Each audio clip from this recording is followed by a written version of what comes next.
4.5 నెలల క్రితం తల్లిదండ్రులను ఎదిరించి ప్రేమ వివాహం చేసుకున్న వర్ధమాన గాయని మధుప్రియ భర్తపై వరకట్న వేధింపుల కేసు పెట్టింది. అదనపు కట్నం కోసం తనను మానసికంగా, భౌతికంగా హింసిస్తున్నట్లు ఫిర్యాదు చేసింది. పోలీసులు పలు సెక్షన్లో కేసు నమోదు చేశారు. ఆడపిల్లనమ్మ అనే పాటతో వెలుగులోకి వచ్చిన వర్ధమాన గాయని మధుప్రియ వైవాహిక జీవితానికి బీటలు వారాయి. భర్త శ్రీకాంత్ వేధింపులకు గురి చేస్తున్నాడంటూ హైదరాబాద్ హుమాయూన్ నగర్ పోలీసులను ఆశ్రయించింది. గత ఏడాది అక్టోబర్ 30న ఆదిలాబాద్ జిల్లా కాగజ్ నగర్ కు చెందిన శ్రీకాంత్ ను మధుప్రియ ప్రేమ వివాహం చేసుకుంది. అప్పట్లో ఈ వివాహాన్ని ఆమె తల్లిదండ్రులు అడ్డుకునే ప్రయత్నం చేశారు. చివరికి పోలీసులను ఆశ్రయించి ప్రేమ పెళ్లి చేసుకుంది.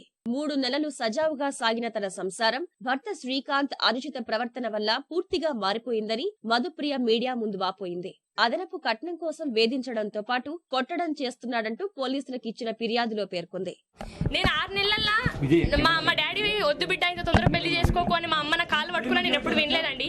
కానీ ఈ 6 నెలల జీవితం నాకు 60 నెలల ఒక మైండ్ సెట్ ఇచ్చిందండి. 60 ఏళ్ళు నేను స్ట్రాంగ్ గా బతకగలను ఒక అమ్మాయిగా. ఈ 6 నెలల జీవితం నాకు చాలు. ఈ 6 నెలల పడిన టార్చరు, తను కొట్టిన విధానం, తను తిట్టిన విధానం ఇంట్లో ప్రతి ఒక్కరికి తెలిసినా కూడా, వాళ్ళ ఇంట్లో ప్రతి ఒక్కరికి తెలిసినా కూడా ఎవరు నన్ను ఎప్పుడు పాపం అనలేదండి. కాబట్టి నేను ఈ సందర్భంగా అందరికీ క్షమాపణ కోరుకుంటూ, ముఖ్యంగా మా అమ్మ నాన్నకి, మా ఇంట్లో వాళ్ళకి. సో ఆడపిల్లల్ని ఇలాంటి నీచపు మనుషులు ఉన్నంత కాలం తాగి తందనాలు ఆడి ఇష్టం ఉన్నట్టు ఆడపిల్లల పైన రెస్పెక్ట్ లేని జీవితంలో భూమి మీద బతికి వేస్ట్ అండి. ఆర్థిక, కుటుంబ పరమైన అంశాలపైనే మధుప్రియ, ఆమె భర్త శ్రీకాంత్ మధ్య గొడవలు ఏర్పడినట్టు తెలుస్తోంది.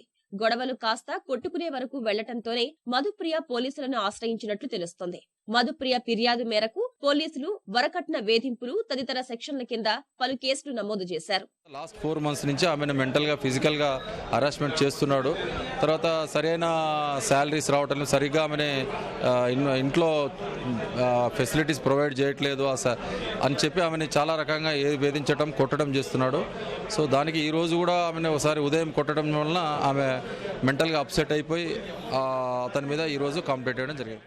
మధుప్రియకు ఉస్మానియా ఆసుపత్రిలో వైద్య పరీక్షలు నిర్వహించిన పోలీసులు ఆ తర్వాత ఆమెను ఇంటికి పంపించి వేశారు. మధుప్రియ ఫిర్యాదు ఆధారంగా ఆమె భర్త శ్రీకాంత్ ను అదుపులోకి తీసుకునే అవకాశాలు కనిపిస్తున్నాయి.